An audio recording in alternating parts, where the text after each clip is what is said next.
BCom part third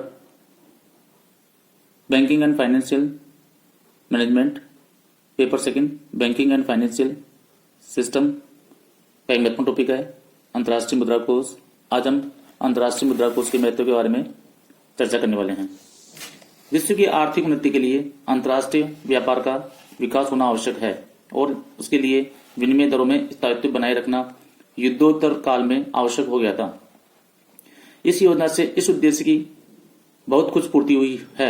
यद्यपि कोष ने 1978 में विनिमय दरों में स्थायित्व बनाए रखने के उद्देश्य को त्याग दिया है, जिसके कारण यह कहा जाने लगा कि अंतर्राष्ट्रीय कोष मर चुका है, international monetary standard is dead. परंतु इससे हम सहमत नहीं हो सकते, क्योंकि कोष ने अपने अनेक उद्देश्यों की पूर्ति की है। आज भी सदस्य देशों के लिए वह अनेक प्रकार से उपयोगी है। इसके कारण बहुत सी आर्थिक बुराइयां जैसे स्पर्धात्मक विनिमय दरों का अवमूल्यन किया जाना समाप्त हो गया है। कोष आज भी सदस्य देशों की विनिमय दरों पर निगरानी रखता है। सदस्य देशों की भुगतान संतुलन की कठिनाइयों में सहायक है। सबसे बड़ा लाभ तो यह है कि विश्व की मौद्रिक समस्याओं के समाधान के लिए एक स्थायी संस्था कार्य करती है। SDR विशेष आहरण अधिकार जैसी विधि का जन्म, जिसे अंतर्राष्ट्रीय तरलता की विकट समस्या का कुछ सीमा तक समाधान हुआ है, वह कोष की ही देन है। अतः यह कहना कि कोष एक मृतक संस्था हो गई है, गलत है।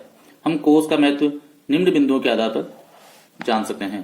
पहला है विश्व की मुद्राओं को बेचने वाली संस्था, sale and purchase body for international currencies. कोष के पास सदस्य देशों की मुद्राएं रहती हैं, जहां से ऋणी देश स्वर्ण अथवा अपनी मुद्राओं के बदले में विदेशी मुद्रा प्राप्त कर सकते हैं। इस सुविधा से कोष विनिमय दरों में स्थिरता बनाए रखने की सुविधा देता है।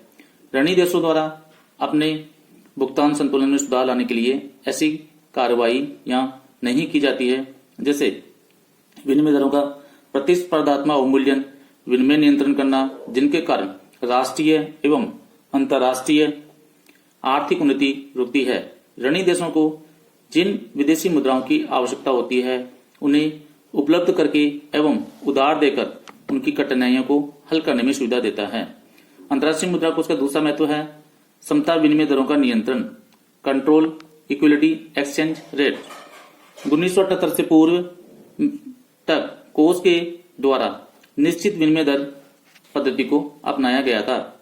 उसके द्वारा विभिन्न सदस्य देशों की समता विनिमय दरों को नियंत्रित किया जाता था। इस प्रकार से वह विनिमय दरों में हानिकारक उतार चढ़ावों को रोकता था। यद्यपि ये व्यवस्था समाप्त हो गई है, परंतु फिर भी कोष का दबाव सदस्य देशों पर है कि कोई भी देश विनिमय दरों के निर्धारण के लिए जो स्वतंत्रता दी गई है उसका दुरुपयोग न करे।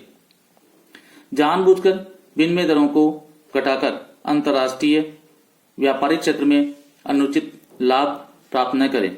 इस प्रकार आज भी इसका नैतिक प्रभाव सदस्य देशों पर इसके लिए बना हुआ है। कोष इस बात के लिए आज भी प्रयत्नशील रहता है कि विनिमय दरों में स्थिरता बनी रहे।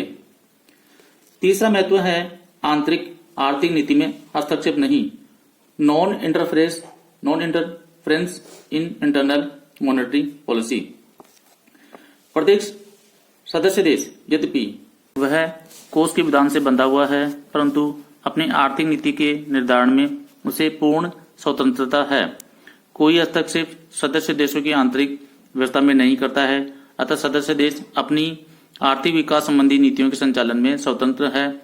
इस नीति के कारण अविकसित देशों का आर्थिक विकास संभव हो सकता है एवं वे पूर्ण रोजगार की स्थिति को प्राप्त कर सकते हैं। कोष उसमें बाधक नहीं है। चौथा महत्व है बहुपक्षीय व्यापार एवं बहुपक्षीय भुगतान पद्धति की स्थापना, creation of multiple trade and multiple payments.